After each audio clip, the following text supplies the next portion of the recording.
ಪ್ರಧಾನಿ ನರೇಂದ್ರ ಮೋದಿ ಇಂದು ವಿಕಸಿತ ಭಾರತ ಸಂಕಲ್ಪ ಅಭಿಯಾನಕ್ಕಾಗಿ ನಶಾ ಮುಕ್ತ ಯುವ ಉಪಕ್ರಮಕ್ಕೆ ವರ್ಚುವಲ್ ಮೂಲಕ ಚಾಲನೆ ನೀಡಿದರು.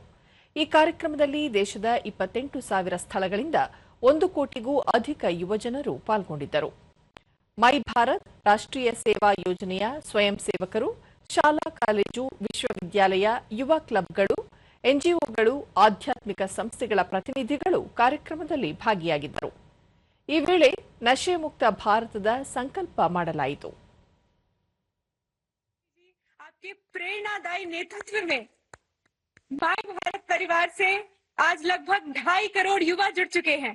ये युवा शक्ति विकसित भारत के संकल्प को साकार करने और नशा मुक्त भारत का निर्माण में अपनी सक्रिय भूमिका निभाने के लिए पूर्णतः प्रतिबद्ध है। देश के युवा ये प्रण करते हैं.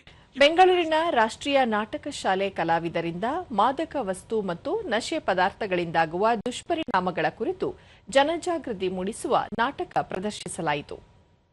चेहरा है, यदि हमने अपने समाज की कमजोरियों को पहचान लिया तो नशा हारेगा जरूर. हाँ, नशा हारेगा जरूर, हारेगा जरूर, हारेगा जरूर.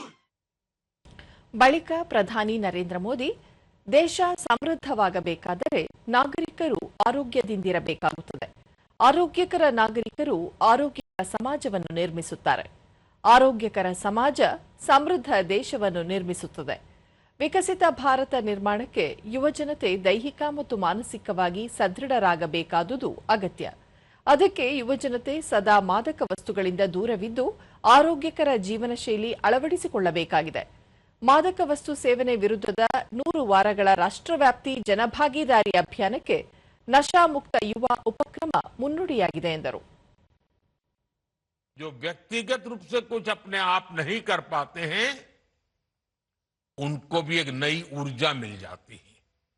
सामूहिकता की एक ताकत होती है और आज उस ताकत को लेकर के ये अभियान हर युवा मन को छूने वाला है. थोड़ी देर पहले देश के लाखों युवाओं ने नशा मुक्ति की शपथ ली है. आपने अपने जीवन को नशे से दूर रखने का संकल्प लिया है. आपने अपने स्कूल, अपने कॉलेज और अपने समाज में नशा मुक्ति का संदेश पहुंचाने का संकल्प लिया है. ಯುವಜನ ವ್ಯವಹಾರ ಮತ್ತು ಕ್ರೀಡಾ ಸಚಿವ ಡಾ ಮನ್ಸುಖ್ ಮಾಂಡವಿಯ ವಿಕಸಿತ ಭಾರತ ಸಂಕಲ್ಪ ಸಾಕಾರಗೊಳಿಸಲು ಸ್ವಾಸ್ಥ್ಯ ಸಮಾಜ ನಿರ್ಮಾಣವಾಗಬೇಕಿದೆ. ಅದಕ್ಕೆ ಅಮೃತ ಕಾಲದ ಯುವಕರ ಸಹಕಾರ ಅತ್ಯಂತ ಅಗತ್ಯವಾಗಿದೆ. ಯುವಕರಿಗೆ ಸೂಕ್ತ ಮಾರ್ಗದರ್ಶನ ನೀಡಲು ಪ್ರಧಾನಿ ನರೇಂದ್ರ ಮೋದಿ ಅವರ ಪರಿಕಲ್ಪನೆಯಲ್ಲಿ ಆರಂಭಿಸಲಾಗಿರುವ ಮೈ ಭಾರತ್ ವೇದಿಕೆ ಸಹಕಾರಿಯಾಗಿದೆ ಎಂದರು. संकल्प सिद्धि में परिवर्तित हो जाता है.